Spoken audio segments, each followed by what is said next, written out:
Well, what's up, Mission? How we doing? Happy New Year. Happy New Year. Man, so stoked for this year. My name is Mike Hickerson. I'm honored to be the lead pastor of Mission Church. If you're hanging out online or in the patio, come on inside. It's so cold out there. Or in the lobby, welcome, welcome, welcome. Man, I'm just love what God is doing in and through the people that make up Mission. Jim Sheldon apparently did not make a New Year's resolution to be kind to me. So he's already made fun of me so many times, but I've made some resolutions that I'm not going to respond in anger. So I'm just going to leave it there, Jim. I'm just going to try to be a bigger man this year for a couple weeks, and then we'll see how that goes. But for real, man, I'm really excited about Lift, and so Lift, if you have some Tuesday night open this coming Tuesday, man, be there. It's going to be a great time. I'm really, really, really excited about it. Man, I love what God is doing in and through our church, and man, you have a new streak going. It's January. You're 1 for 1. So let's go for it. Maybe God has a new path for you this year. I love the new beginnings. I love the new year. I love all this stuff. Man, we exist as a church to help people find and follow Jesus. That's what we go after together. We're not trying to complicate that. We're trying to literally just simply live that out and let God transform us, because that's His promise that He has, that He rescues and saves and gives us the right to be restored as much loved sons and daughters. No matter who we are or where we've been or what we've done, we have a chance to restart with Him, and that He makes us new from the inside out. We don't have to white knuckle our way towards freedom, but He gives us everything that we need to live the life that He's called us to, and that is good news for people like us that need a new start in a new year. I mean, we believe that God is who He says He is and will do everything that He promised to do. That He sent His Son Jesus into the mess, not because we deserved it, but because He wanted relationship with us. That He wasn't like annoyed and mad at us, that He sent Jesus in so that we could be restored and made right. And that means, man, that there's hope for every single one of us because of that fact, no matter who we are or where we've been. But it also means that change is possible. Like that we've been given everything that we need. Literally, this is so cool. Of all the generations that have ever existed, like we have been given everything that we need from God to live the life that He's called us to. Like He's given us Himself, His presence. He's given us His Son. He's given us His Holy Spirit that transforms us from the inside out. He's given us this imperfect body of people right here that are the church. He's given us His Word. He's given us everything that we need to live the life that He's called us to. And that means that anyone is welcome as a part of this journey, because God rescues and saves and rewrites stories. But also, it's just helpful to remember that no one is perfect. And so it's a new year, but we're going to just start it in an old way. So I want you to, if you're new around here, this is basically just get used to this. So I want you to turn to the people next to you. Hopefully you know them, or you're going to do this nicely and not aggressively. I want you to turn to the people next to you, and I just want you to say, hey, I just want you to start off the new year this way, just to remind you. I feel like God put me here to remind you of this fact this morning. You turn to them and you say, like, hey, I just want you to know that you are not perfect. So ready? 1, 2, 3, go. Do that, do that, do that. And then they'll respond to you, hopefully not as aggressive as you responded to them. And what we do, and again, don't do this later when you're trying to power up and you're really mad at each other and remind each other of each other's imperfections. And we don't do this in a power-up, shame-based way. This isn't a thing that should create shame in us. This is actually a thing that should create unity in us to realize, man, without God, we are all sunk. And so we're not trying to come in here, project some perfection that we aren't. We're not trying to Instagram our life right here for you to see the best part of us. We're actually trying to say, man, without God, I am nothing. But God rescues and saves and restores. And so I'm not perfect, but He sent His perfect Son into the mess. And so when we're starting this year, I'm really excited about this, because we're going to start this year on let's get a word to the wise. And so we're talking about if we're going to start a new year in a new direction with some new thoughts and maybe some new habits and some new patterns and some new ways to live, and so maybe some things that we want to kick off in us, we got to start with the word to the wise, and we don't want to live like fools. Because some of us are experts in that, or we don't want to talk like fools, or we don't want to walk with fools, or we don't want to spin like fools. And so that's where we're going to go in the book of Proverbs over the next 4 weeks. It's going to be a can't miss. I'm really excited about this. And one of the things that we love about our church is that we always have residents and interns around here that are kind of on our staff and around. And a resident would be kind of like in the medical profession, if you think through somebody that's is training, but they're not ready to practice fully on their own yet. So they're under the training of like a medical resident for a while before they get out and practice. You with me on that? That's kind of, so when we have a pastoral resident around, we would love to be a church that's helping the next generation of pastors out there, but they're not ready to practice yet, but they're getting ready to go out and do their own thing. So we always have residents around here, and we always try to have interns around here. But one of our residents this year was a good sport for this series, and his name is Corey Cruz, and I love him so much. And we decided, we're like, Corey, can we make you the resident fool for this month? So check this out.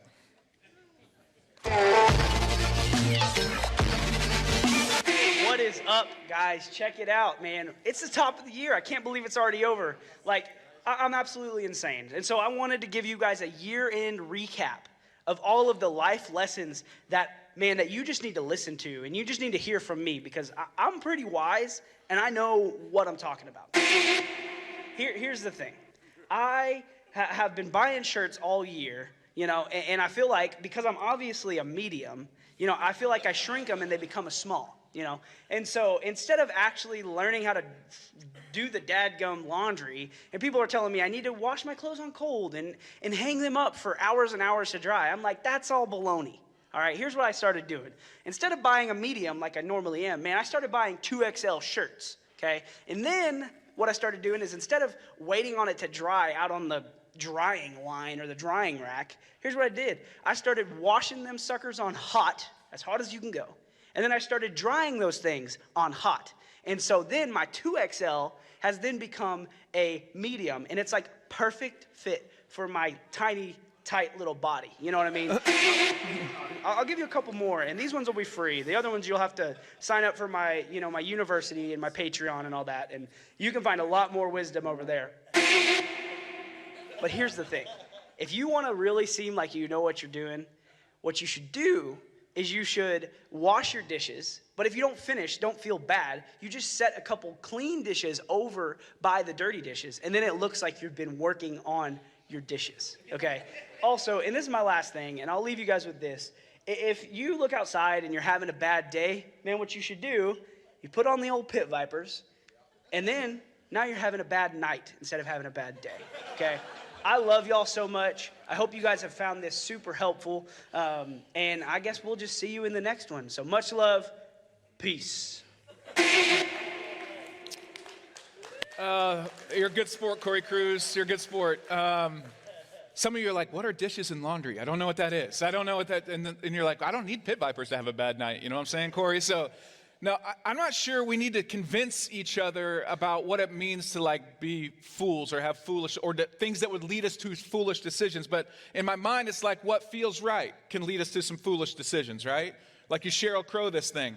Like if it makes you happy, it can't be that bad, right? Like if it's like, that's led us down some roads most likely. Or maybe like, well, what's everyone else doing? So I guess if they're doing it and your mom's like, if they're walking off a cliff, would you walk off a cliff? You know, but you just find yourself kind of doing when you're surrounded with what everybody else is doing, you find yourself in some foolish situations from time to time. Or maybe it's like when you make decisions in high emotional moments, like when things are at their height, at the peak emotionally, whether it be angry, sad, like in love or despondent or whatever, you make some of those decisions in those high emotional moments, whatever those high emotions may be, and then those can lead to some foolish decisions, right? We've all been there where we try to figure out, okay, I know what foolishness looks like because I've lived it, but I always kind of struggle with wisdom. And right about this time, we all start trying to make some decisions with ourselves. We become resolute.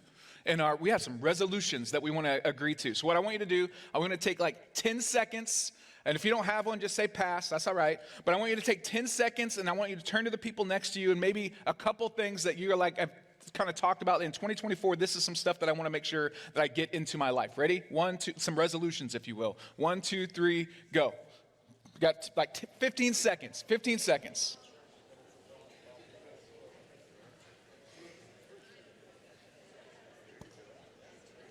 Five, 4, 3, 2, 1. Give me a couple of them. Hopefully they're appropriate. Give me a couple. Healthy eating. Make it to church more often. Jim. Sheldon. Just kidding. Love yourself more. Communicate better. Organize. Will you come to my house, please? My life, that would be awesome. Love my queen the best possible a man can love her. That's strong. All right. Yes. Go after that. Yes. Jim. Be patient. Exercise. All right, let me give you like Forbes. So you all are right on like the national average. Here we go. So Forbes has a list of the most popular like 2024 resolutions. It's fitness and finances and improving mental health and losing weight and a better diet and more time for loved ones and stop smoking. You're like, smoking? What is, learn new skill, time for hobbies, trying to figure out that work-life balance, travel more, meditate regularly, perform better at work, right? Like all these things that kind of get into that list, we're like, okay, I could see that would make me maybe a 2024 would be better if I had like one or two of those things. But some of us get overwhelmed, like, I don't even know if I could do one of those. But if I was going after, if you want a word to the wise, if we're starting a new year, like in a new direction with some new habits and some new patterns, if I was just begging one thing, like this year, the resolution that we could go after, starting in this series, would be the most important resolution we could go after would be to get wisdom. It will pay off in spades. Get wisdom. Proverbs 4 would say it this way, 5 and 8. It says, get wisdom, get understanding. Do not forget my words or turn away from them. Do not forsake wisdom. She will protect you. Love her, and she will watch over you. The beginning of wisdom is this: get wisdom. Though it may cost you all you have, get understanding. Cherish her, and she will exalt you. Embrace her, and she will honor you. If we had anything to do this year, it would be to get wisdom. But I want you to just notice something, and I want you to turn to your neighbor and say this real quick. Like, wisdom is a woman in Proverbs. So just go ahead and say that. So I don't know where that lands with you. Get wisdom. If you had one resolution, I don't mean get a woman. What I'm saying, if you had one resolution this year that we could go after, one thing that's going to change everything is that we could get God's wisdom in our life. So there's like a working definition of wisdom, and then just kind of go with that. They're having right, wrong, and best choices in front of us and choosing best every time. That's what wisdom is. And that's what wisdom practically looks like. There's some characters in Proverbs, and so if you were going to read the book of Proverbs as we were navigating this series together, that's probably a good place to start. If you don't kind of know how to navigate the Bible, Proverbs is great.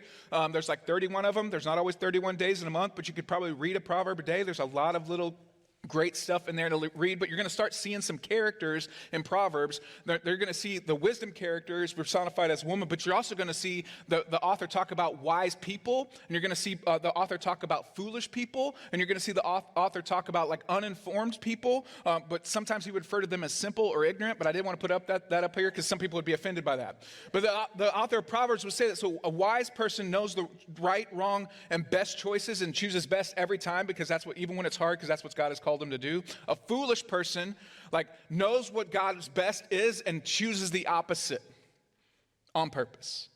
And an ignorant person is just unaware of the consequences of the decisions that they're making. They're not necessarily, or the uninformed, they just don't know maybe God's wisdom, or they don't know the consequences of the decisions that they're making. Henry Cloud would give us some traits of wise people. If we want to be like this, wise people, when they're given feedback, they listen and make adjustments. They respond positively. They take responsibility for their issues, not your issues, but their issues. They show remorse. They address problems and change. Their relationship with them, your relationship with them, they get strengthened over time. Foolish people, they are never wrong. They blame someone else. They always create conflict. They minimize the problem. They will rationalize and make excuses, and they're not even aware that they're hurting others, and they think they are the victim. So in the book of Proverbs, there's wisdom that's trying to help people become wise, and then trying to correct foolishness, but also trying to inform the uninformed. And I wouldn't know what category you find yourself in, and I find myself vacillating through all three of those categories at different times in my life. But man, if we could get wisdom, what would it be like for us this year? So here's what we're going to do.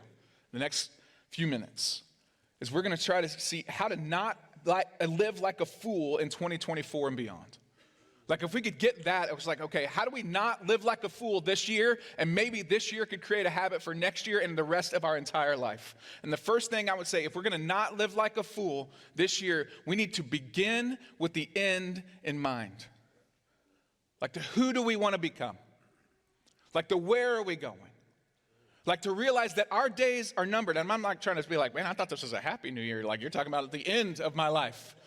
Like we're all going to have that tombstone moment, that eulogy moment, that moment that has a beginning date and an end date and a dash in the middle. And that dash right there represents the sum of our life. And what I want to know is what I want us to do. If we want to get wisdom and not live like a fool, we need to live with that end date in mind, because it's coming for all of us.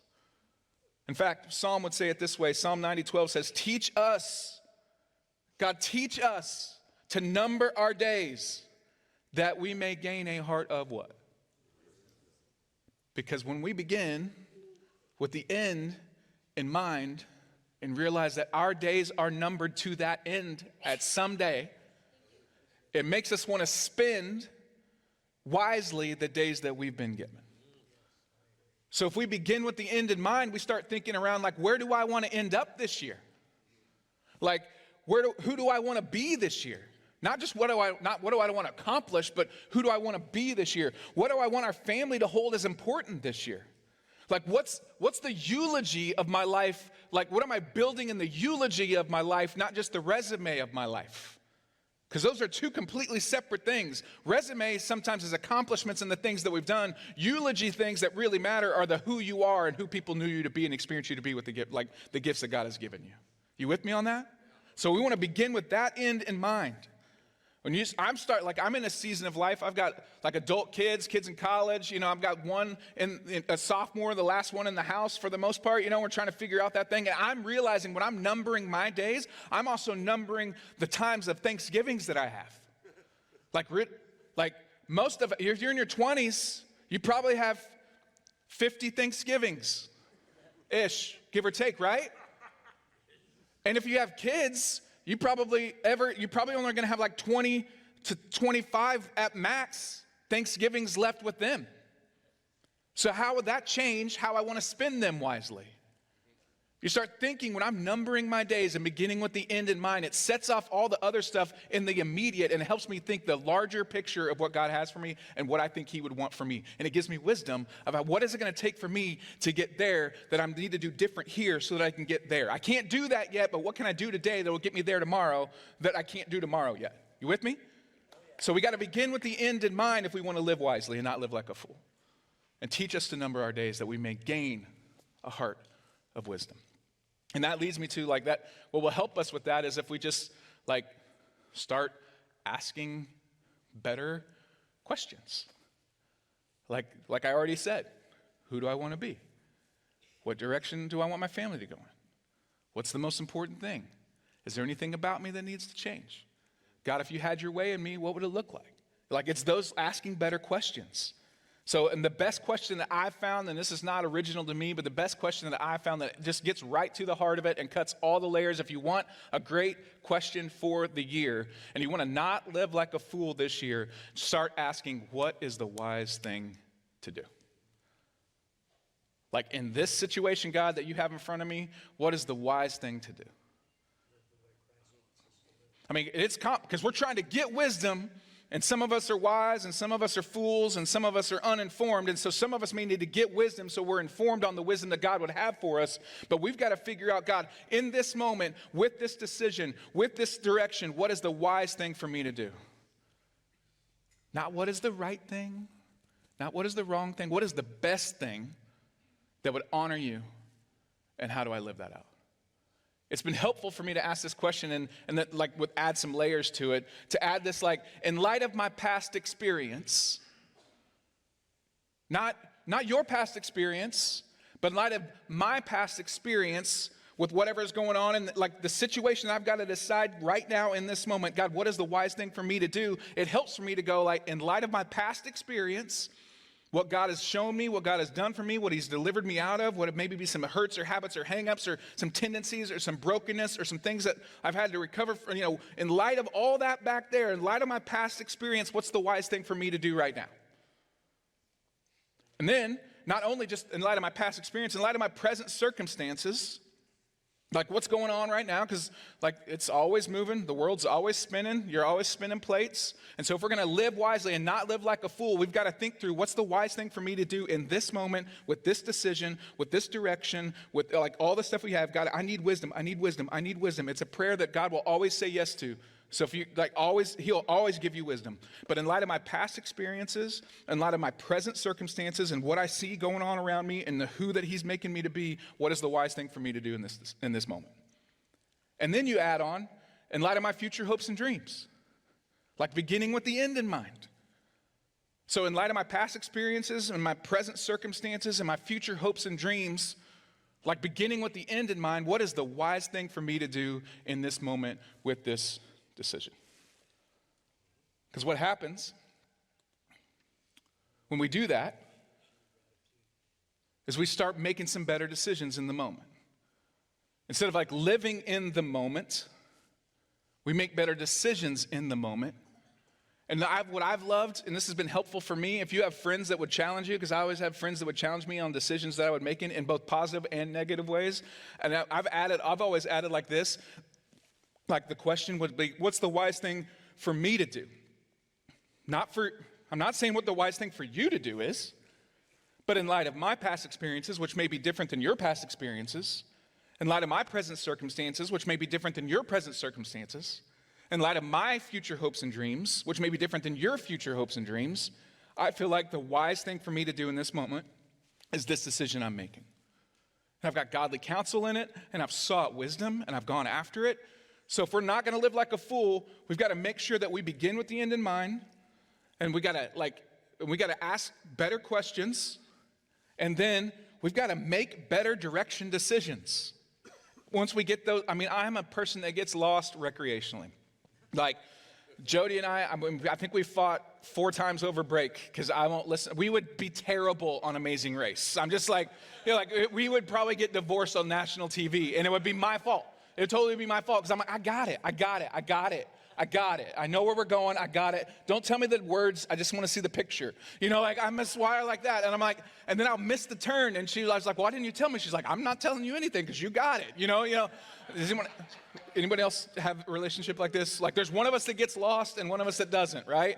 The GPA was fine in me. The GPS is broken. So, and I'm not trying to get lost. I just get lost. So I got to make better direction decisions. So if I don't want to live like a fool this year, if we don't want to live like a fool this year, we've got to make better direction decisions. Like we got to begin with the end in mind. We got to ask better questions, and we got to make better direction decisions. What do I mean by that? Like the direction that we're walking, like for instance, so just give us some categories, like in our relationship with God. Like we got to make better decisions about that. And some of us are walking in, again, this is a safe place to be on that journey, trying to even dip your toe in the water of like, I don't know if I'm there yet or believe all these things, or like I'm trying to figure it out. But you're making a decision to kind of maybe move towards God, and I would affirm that. Like the best decision you can make it this year is to get God's wisdom so you don't act a fool, live like a fool, and we don't pity the fool, right? So we got to make sure that our relationship with God, what I mean by that is like, pray. And you're like, well, I don't pray. Well, you can just say like, hey, God, can you give me wisdom in this situation? That counts as prayer. Like you're leaning on him for wisdom, and he's going to give you wisdom. God, will you give me wisdom? God, will you give me wisdom? Start building that soul muscle of prayer. I don't mean meditation where you empty yourself. I mean like prayer where you are connected with the God of the universe. And you're in relationship with him, and you're learning how to do that and communicate. And I'm talking like Bible. Like God's word. It is so powerful. It transforms. It's hard to get wisdom when you don't know wisdom from God. And God's primary way of dispensing wisdom is through his word and through his people.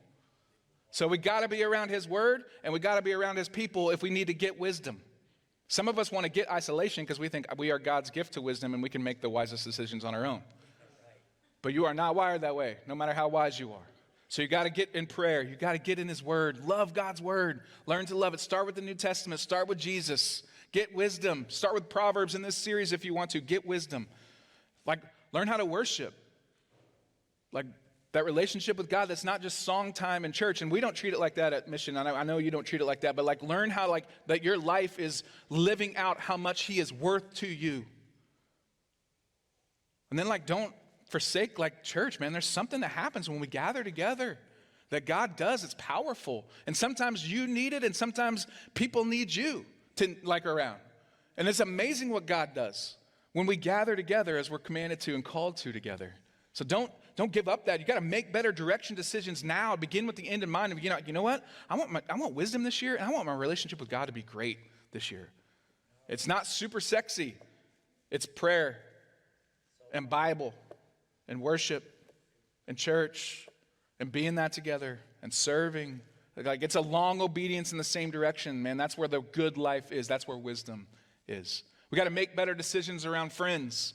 We got to make better decisions, direction decisions around finances. We're going to tackle these two in this series, hopefully, because the book of Proverbs is all about that. We need to make better direction decisions around work. Like, we don't cut corners at work. We don't like, well, this is the industry I'm in and everyone does this. No, we want to be wise. We want the definition of wisdom. Remember, we have the wrong, right, and best decisions in front of us, and we choose we choose best every time, even when it's difficult. Because we want to make sure that we are wise at work. And some of us are going to have like decisions this year where we have a chance to change our occupation. And we're like, God, I don't know what I should do. And God's going to care more about you being the right person than you being in the right job, because you could be in the wrong person and in the right job and you're not in God's plan. So we got to go like, okay, God, what do you want from me in work if we have work?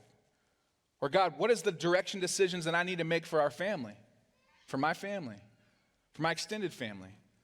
Like, we've been living in a path and we've developed some habits and we've got this kind of thing that we've been doing, but man, it is a new year and a new opportunity to get wisdom and go, which direction should our family be walking this year? We can't change everything, but we can change something this year that may lead us towards wisdom. Some of us need to get wisdom around make better direction decisions around our dating life. I'm not going to name any names. I'm just kidding. But some of us are like, well, I'm not going to sit home on Friday.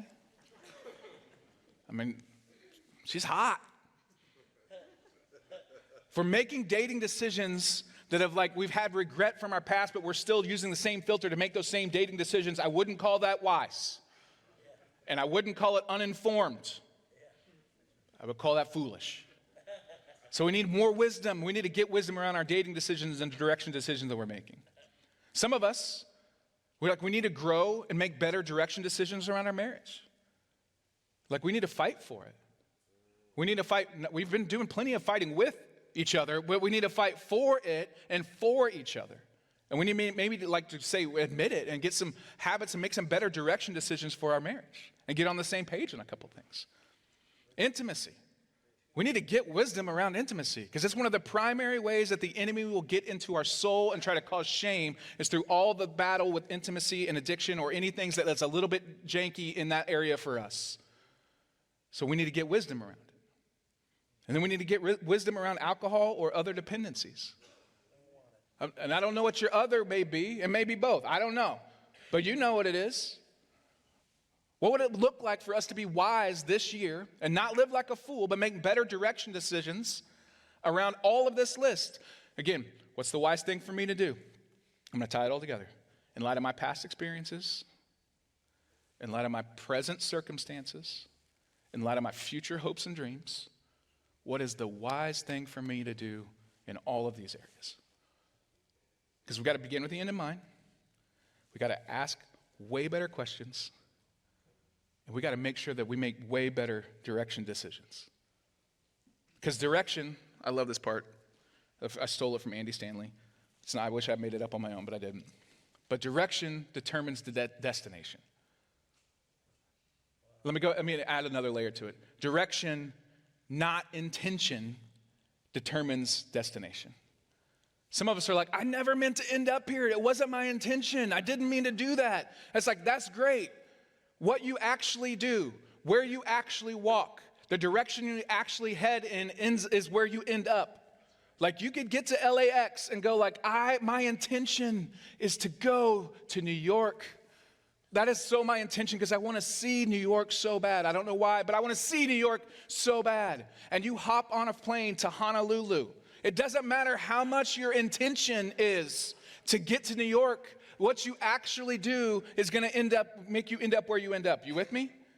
So this year, if we're not going to live like a fool, we are going to get wisdom.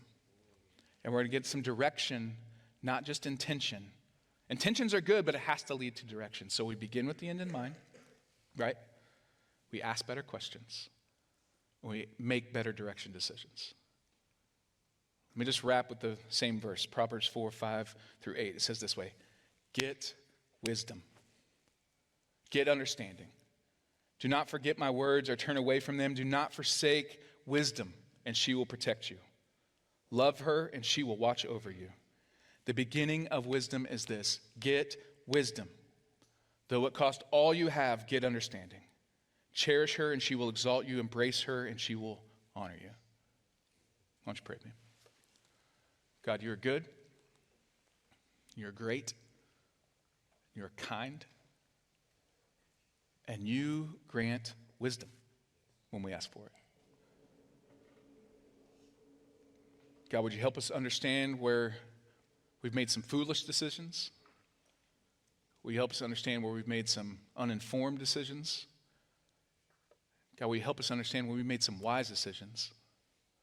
And would you just give us a heart for wisdom? God, we need your wisdom.